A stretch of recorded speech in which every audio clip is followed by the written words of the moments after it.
Deanna Swisher. I'm an attorney with Foster Swift, and I'm here to talk about employee misclassification. I know that sounds like a scary topic, and to some degree it is, so we'll take it from the top. If you, an employer, need someone to help you get the job done, you obviously have to hire someone. You also have to decide whether that someone is going to be an employee or an independent contractor.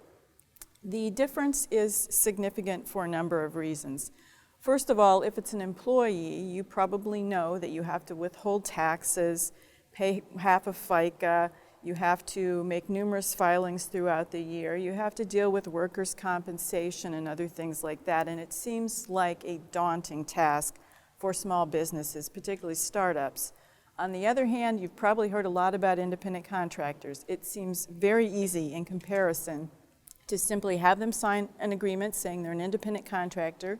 They have to take care of their taxes, and you have to report their income by a 1099 form. Again, it seems so simple, but sadly, it's extraordinarily risky. You really have to properly determine whether the person working for you is an employee or an independent contractor, because government agencies are working together, and they are also working very hard at enforcing penalties, interest, and other obligations that you will have if they find that you have misclassified your employee as an independent contractor. First of all, you might be wondering, why do they care? They care for a few reasons. The Department of Labor, among others, cares for the reason that they are certain that there are protections that your employees deserve under law, such as overtime pay, minimum wage, unemployment compensation, and workers' compensation. So they want to be sure that the people who should get those benefits have them. Secondly, governments want revenue.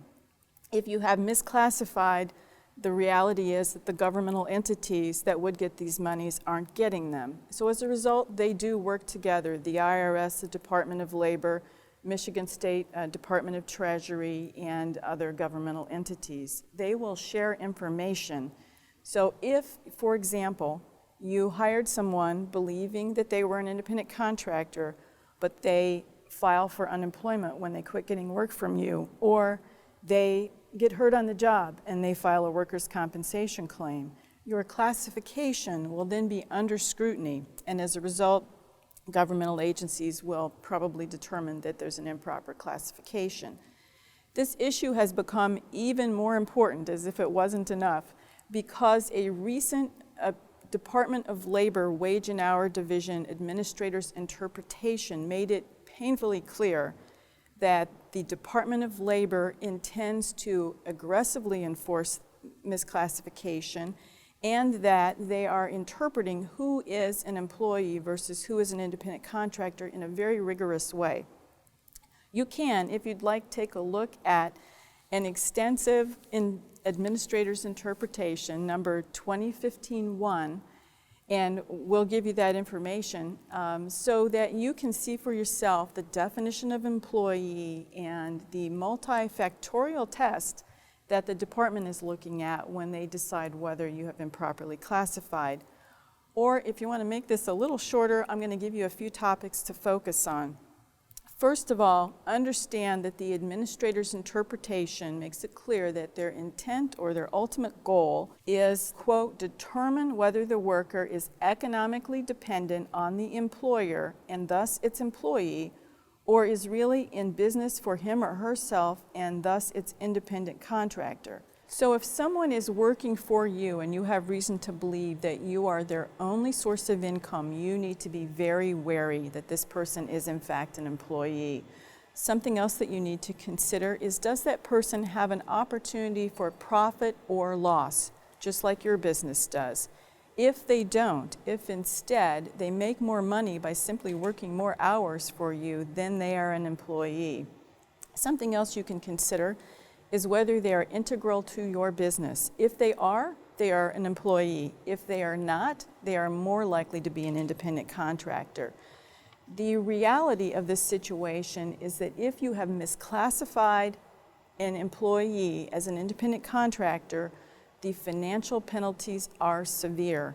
You will be required to Pay everything that you should have paid, both to them and to the government, as though they had been an employee all along.